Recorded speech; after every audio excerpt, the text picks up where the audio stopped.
64ാമത് കലോത്സവം ഇത്രയധികം ഭംഗിയായി വിജയിപ്പിക്കുന്നതിന് വേണ്ടി സഹകരിച്ച സമസ്ത ജനങ്ങളോടും സംസ്ഥാന ഗവൺമെൻറ്റിന് വേണ്ടിയുള്ള നന്ദി ഞാൻ രേഖപ്പെടുത്തുകയാണ്. മാധ്യമ സുഹൃത്തുക്കൾ എല്ലാവരും തന്നെ വളരെ അനുകൂലമായ ഒരു നിലപാടാണ് സ്വീകരിച്ചത്. അത് സത്യസന്ധമായിട്ടുള്ള നിലപാടാണ്. അവർക്കെല്ലാവരോടും ഉള്ള നന്ദി ഞാൻ രേഖപ്പെടുത്തുന്നു. ജനപ്രതിനിധികൾ, തൃശ്ശൂർ കോർപ്പറേഷൻ വളരെ പ്രധാനപ്പെട്ട ഒരു പങ്ക് വഹിച്ചു. ഇതിൽ ഒരു പരാതിയോ അല്ലെങ്കിൽ ഒരു അപശബ്ദമോ കേൾക്കാതെ നടത്തുവാൻ കഴിഞ്ഞ കലോത്സവമാണ്. കുട്ടികളുടെ മത്സരം കാണുന്നതിന് വേണ്ടിയുള്ള പങ്കാളിത്തം എൻ്റെ അനുഭവത്തിൽ ഏറ്റവും കൂടുതലാണ് തൃശ്ശൂർ കാണുന്നതിന് വേണ്ടി കഴിഞ്ഞിട്ടുള്ളത്. ഇന്നലത്തെ സമാപന സമ്മേളനം തന്നെ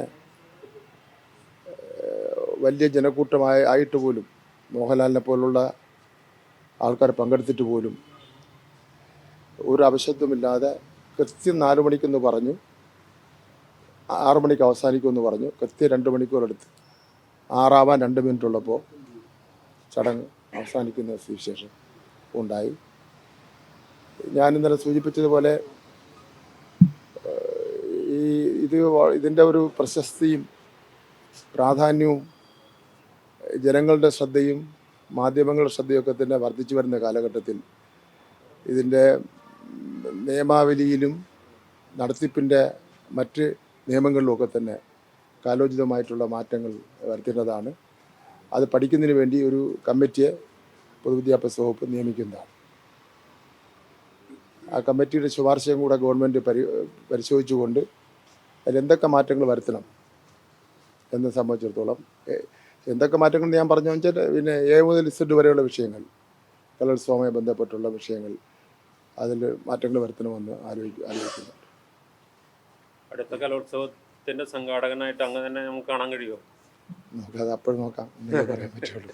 കലോത്സവം വലിയ വിജയമായിരുന്നു, മികച്ച സംഘാടനമായിരുന്നു എന്ന കാര്യത്തിലൊന്നും നമുക്ക് ആർക്കും ഒരു തർക്കവുമില്ല. പക്ഷേ കുറച്ചുകൂടെ എന്തെങ്കിലും മെച്ചപ്പെടുത്താമെന്ന് അങ്ങേക്ക് കരുതുന്നു.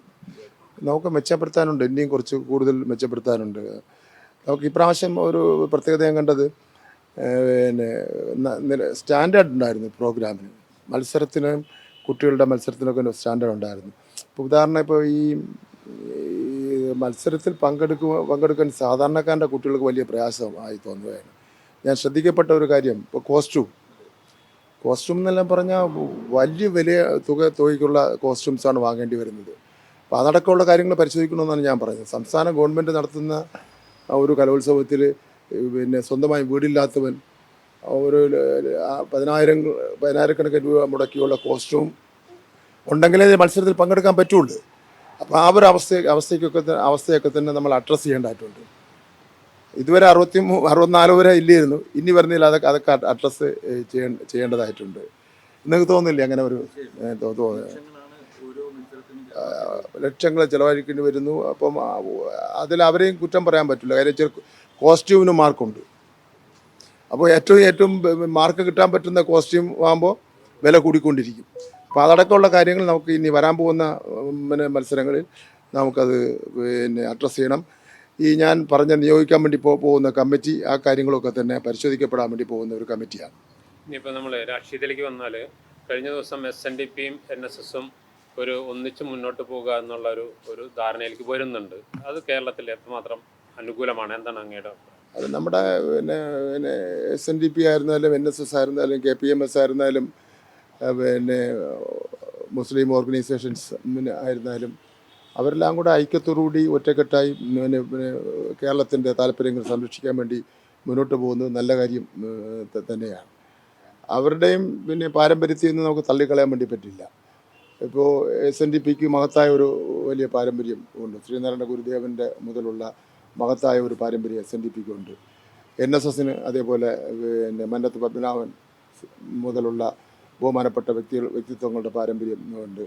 KPMSന് അതേപോലെ തന്നെ ഉള്ള അയ്യങ്കാളി അടക്കമുള്ള സാംസ്കാരിക നേതാക്കന്മാരുടെ പാരമ്പര്യം, നവോത്ഥാന പ്രസ്ഥാനങ്ങളുടെ പാരമ്പര്യമുള്ള അവരുടെയുള്ള പാരമ്പര്യമുണ്ട്. കേരളത്തിലെ അത്തരം സംഘടനകളൊക്കെ തന്നെ നവോത്ഥാന നായകന്മാരുടെ പേരിൽ പ്രവർത്തിക്കുന്ന സംഘടനകളാണ്. അവരുടെ ആവേശം ഉൾക്കൊണ്ടുകൊണ്ട് പ്രവർത്തിക്കുന്ന സംഘടനയാണ്. അപ്പോൾ അവരെല്ലാം നമ്മൾ പിന്നെ ഒരു കൊടുക്കേണ്ട ബഹുമാനം കൊടുക്കാതിരിക്കുന്നത് ഒട്ടും ശരിയല്ല. അവരെയെല്ലാം വിമർശിക്കുമ്പോൾ അതിനെല്ലാം ഒരു അതിര് കടന്നു പോകുന്നതും ഒട്ടും ശരിയല്ല. ഇപ്പോൾ വർഗീയതയെ പ്രോത്സാഹിപ്പിക്കുക എന്നിട്ട് പറയുക ഞാൻ വർഗീയതയ്ക്കെതിരായി നിൽക്കുക എന്ന് പറയുക. ഒരു വശത്ത് ജമാഅത്ത് ഇസ്ലാമി കൂട്ടുപിടിക്കുക, മറുവശത്ത് RSSൻ്റെ പരിപാടിയിൽ പങ്കെടുത്തതിൻ്റെ രേഖകളടക്കം നമ്മുടെ കയ്യിലുണ്ട്. അപ്പം അങ്ങനെയൊക്കെ ഉള്ള അവസരത്തിൽ വീണ്ടും അത് സമൂഹം എങ്ങനെ വിശ്വസിക്കും? വർഗീയതയ്ക്കെതിരായിട്ടാണ് ഞാൻ നിലകൊള്ളുന്നത് സമൂഹം ഒരിക്കലും നിശ്ചയിക്കാൻ വേണ്ടി പോകുന്നത്. പിന്നെ ഈ SNDP, NSS, KPMS അതേപോലെ തന്നെ ക്രിസ്ത്യൻ ഓർഗനൈസേഷൻസ് ഉണ്ട്. അവരെല്ലാം ഒരു ഭീഷണിപ്പെടുത്തുന്നതൊന്നും ഗുണമായിട്ടുള്ള കാര്യമായിട്ട് തോന്നുന്നില്ല. അത് ഏത് രാഷ്ട്രീയ പാർട്ടിയുടെ നേതാക്കന്മാരായിരുന്നാലും അവർക്കെല്ലാം അവരും ഈ സമൂഹം നമ്മുടെ കേരളത്തെ ഇങ്ങനെ ഉള്ള ഒരു കേരളമാക്കി മാറ്റുന്ന കാര്യത്തിൽ ഒരു പ്രധാനപ്പെട്ട പങ്ക് അവരും വഹിച്ചിട്ടുണ്ട്. അപ്പോൾ വിദ്യാഭ്യാസ രംഗത്ത് എയ്ഡഡ് മാനേജ്മെൻറ്റ് ഒരു പ്രധാനപ്പെട്ട പങ്ക് വഹിച്ചിട്ടുണ്ടല്ലോ. സ്കൂളുകൾ ഏറ്റവും കൂടുതലുള്ളത് കേരളത്തിൽ എയ്ഡഡ് മാനേജ്മെൻറ്റ് സ്കൂളുകളാണുള്ളത്. 14,000 സ്കൂളുകളുള്ളതിൽ നല്ലൊരു ശതമാനം നമ്പർ കൂടുതൽ എയ്ഡഡ് മാനേജ്മെൻറ്റാണ്. അപ്പോൾ കേരള വിദ്യാഭ്യാസ രംഗത്ത് അത്തരം മാനേജ്മെൻറ്റുകൾ നടത്തിയിട്ടുള്ള NSS ആയിരുന്നാലും SNDP ആയിരുന്നാലും അതേപോലെ തന്നെ മുസ്ലിം ഓർഗനൈസേഷൻ ആയിരുന്നാലും ക്രിസ്ത്യൻ ഓർഗനൈസേഷൻ ആയിരുന്നാലും സിംഗിൾ മാനേജ്മെൻറ്റ് ആയിരുന്നാലും അവരെല്ലാം വിദ്യാഭ്യാസ രംഗമുള്ള ഏറ്റവും പ്രധാനപ്പെട്ട രംഗം. ആ രംഗത്തിനെ വളർത്തിയെടുക്കുന്നതിന് വേണ്ടി നടത്തിയിട്ടുള്ള സംഭാവനകൾ ചെറിയ സംഭാവനയായിട്ട് ഗവൺമെൻറ് കാണുന്നില്ല, വലിയ സംഭാവന തന്നെയാണ്. അപ്പോൾ അതുകൊണ്ട് തന്നെ കേരളത്തിലെ ഈ എല്ലാ സ്കൂളുകളിലും പഠിക്കുന്ന 47 ലക്ഷത്തോളം വരുന്ന വിദ്യാർത്ഥികളെയും ചേർത്ത് നിർത്തിയാണ് ഗവൺമെൻറ് മുന്നോട്ട് പോകുന്നത്. അല്ലെങ്കിൽ അതിലൊരു ചിറ്റമ്മ നയം കേരള ഗവൺമെൻറ് സംബന്ധിച്ചിടത്തോളം ഇതിനകത്തുള്ളൊരു പ്രശ്നം എന്ന് പറയുന്നത് വെള്ളാപ്പള്ളി കഴിഞ്ഞ ദിവസം പറഞ്ഞത് നായാടി മുതൽ നസ്രാണി വരെ എന്നുള്ളതാണ്. അതിൽ മുസ്ലിംന്ന് പറയുന്നില്ല. അപ്പോൾ അതൊരു വർഗീയമായ ഒരു ചേരിത്തിന് വേണ്ടിയുള്ള ശ്രമം എന്നതാണ് പ്രധാനമായി ഉന്നയിക്കുന്ന ആരോപണം. ഞങ്ങളെ സംബന്ധിച്ചിടത്തോളം CPIനെ സംബന്ധിച്ചിടത്തോളം ഇടതുപക്ഷ ജനാധിപത്യ മുന്നണിയെ സംബന്ധിച്ചിടത്തോളം വർഗീയമായിട്ടുള്ള ഒരു ചേരിതിരിവിനെയും പിന്തുണയ്ക്കുന്ന പ്രശ്നമേ ഇല്ല. ഞങ്ങളുടെ നയം വ്യക്തമാണ്. വർഗീയതയ്ക്കെതിരായിട്ടുള്ള ഉറച്ച നിലപാട് ദേശീയ അടിസ്ഥാനത്തിലും സംസ്ഥാന അടിസ്ഥാനത്തിലും എടുക്കുകയാണ്. പാർട്ടിയുടെ കേന്ദ്ര കമ്മിറ്റി തന്നെ ഇപ്പോൾ ഇവിടെ സമാപിച്ചപ്പോൾ ഇതിന് അംഗീകരിച്ചിട്ടുള്ള പ്രമേയത്തിൽ പറയുന്നത് 4 വോട്ടിന് വേണ്ടി ഞങ്ങളുടെ നയം മാറ്റുന്നതിന് വേണ്ടി ഞങ്ങൾ തയ്യാറല്ല. ഒരു ഗവൺമെൻറ് ഒരു പഞ്ചായത്ത് കിട്ടാൻ വേണ്ടിയോ അല്ലെങ്കിൽ ഒരു കോർപ്പറേഷൻ കിട്ടുന്നതിന് വേണ്ടിയോ നിലവിലുള്ള ഞങ്ങളുടെ നയം മാറ്റുന്നതിന് വേണ്ടി ഞങ്ങൾ തയ്യാറല്ല. അപ്പോൾ അത് തന്നെയാണ് മറ്റ് രാഷ്ട്രീയ പാർട്ടികളിൽ നിന്ന് ഇടതുപക്ഷ ജനാധിപത്യ മുന്നണിക്കുള്ള ഒരു അംഗീകാരം എന്ന് പറയുന്നത്. അപ്പോൾ അതുകൊണ്ട് തന്നെയാണ് ഞങ്ങൾ പറഞ്ഞത് കഴിഞ്ഞ 5 വർഷക്കാലം അല്ലെങ്കിൽ കഴിഞ്ഞ 10 വർഷക്കാലം ഇടതുപക്ഷ ജനാധിപത്യ മുന്നണി ഗവൺമെൻറ് ചെയ്തിട്ടുള്ള കാര്യങ്ങൾ ജനങ്ങളുടെ മുന്നിലുണ്ട്. എന്ത് ചെയ്തില്ല എന്ന് പറയട്ടെ, പ്രതിപക്ഷം പറയട്ടെ, അല്ലെങ്കിൽ പ്രതിപക്ഷത്തിനോട് താല്പര്യമുള്ളവർ പറയട്ടെ, എന്ത് നടന്നിട്ടില്ല.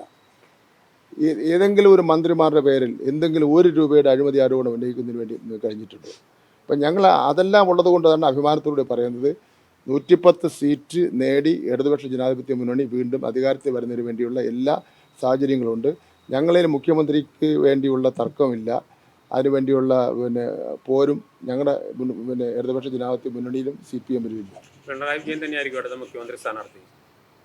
അല്ല, ഇന്നലെ MA ബേബി പറഞ്ഞത്, പാർട്ടി കേന്ദ്ര കമ്മിറ്റി കഴിഞ്ഞ പറഞ്ഞത് പിണറായി വിജയൻ നമ്മുടെ ഈ വരാൻ പോകുന്ന തെരഞ്ഞെടുപ്പിൽ ഇടതുപക്ഷ ജനാധിപത്യ മുന്നണിയെ നയിക്കുമെന്നാണല്ലോ പറഞ്ഞിരിക്കുന്നത്. അത് മുഖ്യമന്ത്രി സ്ഥാനാർത്ഥി എന്ന നിലയിൽ തന്നെയാണ് അതെല്ലാം അടങ്ങിയിട്ടുണ്ടല്ലോ. പിന്നെ സജി ചെറിയാനെതിരെ പോലീസിൽ ഒരു പരാതി പോയിട്ടുണ്ട്. അദ്ദേഹം വടക്കുള്ള ജില്ലകളിൽ സ്ഥാനാർത്ഥികൾ ജയിക്കുന്നത് കണ്ടാൽ എന്താണ് അവിടെ സംഭവിക്കുന്നതെന്ന് മനസ്സിലാവും എന്നുള്ളതാണ് പ്രധാനമായി. അതൊരു വർഗീയമായ ചൊവ്വാതിനുണ്ട് എന്നതാണ് പ്രധാനമായ പരാതിയിൽ ഉന്നയിക്കുന്നത്. ചെങ്ങന്നൂർ പോലീസിലാണ് പരാതി കൊടുത്തിരിക്കുന്നത്. സജി ചെറിയാൻ്റെ ഒരു എക്സ്പ്ലനേഷനും കൂടെ വന്നോട്ടെ. കാരണം അത് തെറ്റിദ്ധരിക്കപ്പെട്ട് വന്ന വാർത്തയാണോ എന്താണെന്ന് അറിയില്ല. അങ്ങനെ ഒരു പ്രസ്താവന നടത്താൻ സാധ്യത കുറവാണ്. എങ്കിലും വരട്ടെ, അത് കുറച്ചുകൂടെ ഒന്ന് ഞാൻ മനസ്സിലാക്കിയിട്ടുണ്ട്. കഴിഞ്ഞ 2 തെരഞ്ഞെടുപ്പിലും LDF ന്യൂനപക്ഷ പ്രീണനം നടത്തി തെരഞ്ഞെടുപ്പിൽ ജയിച്ചു. ഇപ്പോൾ ഭൂരിപക്ഷ പ്രീണനത്തിനാണ് ശ്രമിക്കുന്നതെന്നാണ് ഉയരുന്ന മറ്റൊരു പരാതി. ആരുടെ പരാതിയാണ്? പൊതുവെ പ്രതിപക്ഷമൊക്കെ ഉന്നയിക്കുന്നത്. പ്രതിപക്ഷം എന്തായാലും പ്രതിപക്ഷം ഇപ്പോൾ വീണ്ടും പരാജയപ്പെടുമെന്നുള്ള കാര്യങ്ങൾ അവർക്ക് ബോധ്യപ്പെട്ടുകൊണ്ടിരിക്കുകയാണ് ഓരോ ദിവസവും. അപ്പോൾ അതുകൊണ്ട് ഇത്തരം അടിസ്ഥാനരഹിതമായിട്ടുള്ള ആക്ഷേപങ്ങൾ ഉന്നയിക്കും. കഴിഞ്ഞ തെരഞ്ഞെടുപ്പ് സമയത്തും ഇത്തരം ആക്ഷേപങ്ങൾ ഉന്നയിച്ചിരുന്നു. ഇതിനേക്കാൾ വലിയ ആക്ഷേപങ്ങളായിരുന്നല്ലോ ഉന്നയിക്കപ്പെട്ടത്. അതെല്ലാം ജനങ്ങൾ തള്ളിക്കളഞ്ഞു. ഞങ്ങൾ ചോദിക്കുന്നത് വികസനവും രാഷ്ട്രീയവുമാണോ ചർച്ച ചെയ്യുന്നത്?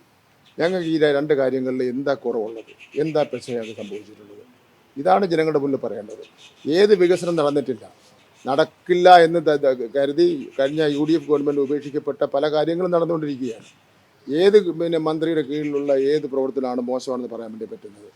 അത് മോശമാണെന്ന് ജനറലൈസ് ചെയ്ത് പറഞ്ഞാൽ പറ്റില്ല. ഇന്ന കാര്യം നടന്നിട്ടില്ല, നിങ്ങളുടെ പ്രകടനത്തിൽ പറയുന്ന ഇന്ന കാര്യം പറഞ്ഞിട്ടില്ല.